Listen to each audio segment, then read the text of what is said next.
আমার নিজে পরীক্ষা করার জন্য আমি এই কাজটি আমি করেছি। আমার ভালো লেগেছে, আমি স্যাটিসফাইড হয়েছি, আমি আপনাদের সাথে শেয়ার করলাম। 1 বিঘা তো হবে না, এই গাছটি কোনো বৃদ্ধি হয়নি, কিন্তু কুমড়ো গাছ দেখতে পাচ্ছেন, এই কুমড়ো গাছ মাত্র এই কয়েকদিনে কত বড় হয়েছে। অন্তত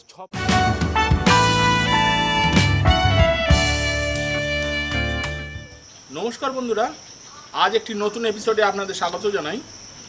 গত এপিসোডে আপনাদের আমি দেখাতে চেয়েছিলাম যে কিভাবে ওয়েস্ট ডিকম্পোজার দিয়ে আমরা মাটি ঠিক করব। ওয়েস্ট ডিকম্পোজার দিয়ে আমার কি উপকার হয়েছে। স্বাভাবিকভাবে চোখ বন্ধ করে লোকে যা বলছে তাই বিশ্বাস করার কোনো মানে নেই। আমি নিজের চোখে দেখে জেনে নেব যে ওয়েস্ট ডিকম্পোজার আমাদের কি কাজে লেগেছে। বন্ধুরা, এই ড্রামটিতে আমি ওয়েস্ট ডিকম্পোজার ভিজিয়েছিলাম। ওয়েস্ট ডিকম্পোজার আমি 2-3 বার তুলে আমি গাছের গোড়ায় দিয়েছি। এই ড্রামে অল্প জল রেখে বাকি জল আমি সব গাছের গোড়ায় আমি দিয়েছি। দেখুন কি ফলাফল পেয়েছি। বন্ধুরা, এখানকার মাটি আপনি দেখতে পাচ্ছেন পুরো কাঁকুড়ে মাটি, চারিদিকে শুধু ইটের টুকরো ঢিল পড়ে আছে। তাহলে স্বাভাবিকভাবেই বুঝতে পারছেন মাটির কোয়ালিটি খুব খারাপ। এখানে কোনো চারা গাছ হয় না। যেদিন আমি এই ওয়েস্ট ডিকম্পোজার আমি গুলেছিলাম তার 2-3 দিন পরে আমি দেখুন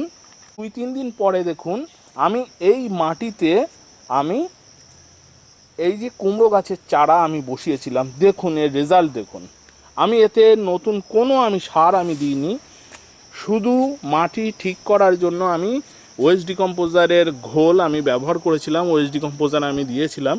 দেখুন এই যে চারা গাছটি দেখতে পাচ্ছেন, এই যে কুমড়ো গাছ দেখতে পাচ্ছেন, এই কুমড়ো গাছ মাত্র এই কয়েকদিনে কত বড় হয়েছে। অন্তত 6 ফুট তো লম্বা হয়েইছে।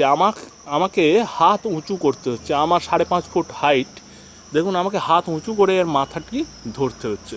ওয়ারেস বন্ধুরা, এই যে গাছটি দেখতে পাচ্ছেন, ওই একই সাথে অন্য মাটিতে আমি এই গাছ লাগিয়েছিলাম। এতে আমি ওয়েস্ট ডিকম্পোজারের ঘোল আমি দিইনি, ওয়েস্ট ডিকম্পোজারের জল আমি দিইনি, কিন্তু দেখুন এই গাছটি মোটে বৃদ্ধি পায়নি।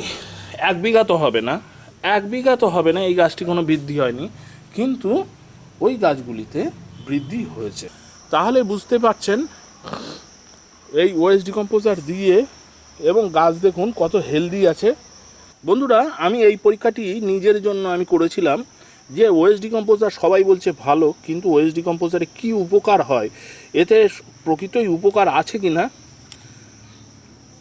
সেইটা আমি করে দেখার জন্য। আমি বড় গাছে করলে আমি বুঝতে পারবো না, আমি সেই জন্য আমি চারা গাছে করেছিলাম। দেখুন চারা গাছে আমি করে আমি সত্যিই আমি উপকার পেয়েছি। এই মাটিতে এর আগে কখনো গাছ হয়নি, একটু করে চারা গাছ হয় আর মারা যায়। এটা আমার কলতলার ধারের কাছে মাটি। দেখুন এই পুরো কাঁকুড়ে মাটিতে আমি কোনো সার দিইনি। দেখুন গাছগুলি কত হেলদি আছে, এবং গাছগুলি এই কয়েকদিনের ভিতরে বেড়ে গেছে। তাহলে বন্ধুরা, এর থেকে আমরা জানতে পারলাম যে ওয়েস্ট ডিকম্পোজার জৈবিক পদ্ধতিতে যদি আমরা চাষ করতে চাই, জৈবিক পদ্ধতিতে আমরা যদি গাছপালা করতে চাই, তাহলে আমাদের অবশ্যই বন্ধু ছত্রাক, বন্ধু ব্যাকটেরিয়াকে দিয়ে আমাদের মাটি ঠিক করে নিতে হবে, এবং সেই মাটি আমরা চাষের জন্য ব্যবহার করব। তাহলেই আমরা সঠিক উপকার পাবো। এক্ষেত্রে আপনাদের একটা ঘটনা বলি। যখন হঠাৎ করে এই গরম পড়লো, বিশেষ করে মার্চ এপ্রিল মাস থেকেই আমার ছাদের অনেক গাছ নষ্ট হয়ে গেছিলো। সেই গাছগুলিকে আমি ঠিক করার জন্য আমি বহু চেষ্টা করেছিলাম, কিন্তু গাছগুলিকে আমি বাঁচাতে পারিনি। অ্যাটলিস্ট আমি দেখলাম যে বেশ আমার অনেক দামি দামি গাছ নষ্ট হয়ে গেছে। এবার সেই সমস্ত গাছের গোড়ায় গিয়ে আমি দেখি প্রবলেম, গাছের শিকড়ে প্রবলেম।